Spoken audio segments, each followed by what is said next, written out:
廚房呢，我就唔係好想佢就咁淨識嗰啲洗潔精液啊，咁就會整到嗰度紫色嘅個地方呢，窗台位呢就好污糟。所以呢，我就喺淘寶淘咗一啲好得意嘅墊，就放喺嗰度墊住嗰啲清潔液，放喺上邊，咁就靚好多啦。你哋睇下，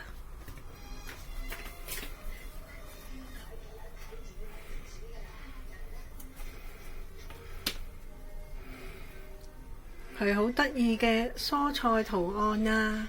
我覺得呢個就襯翻呢個廚房嗰個作業嚇，都係啲餸菜啊嗰啲嘢，好得意，睇到都覺得開心。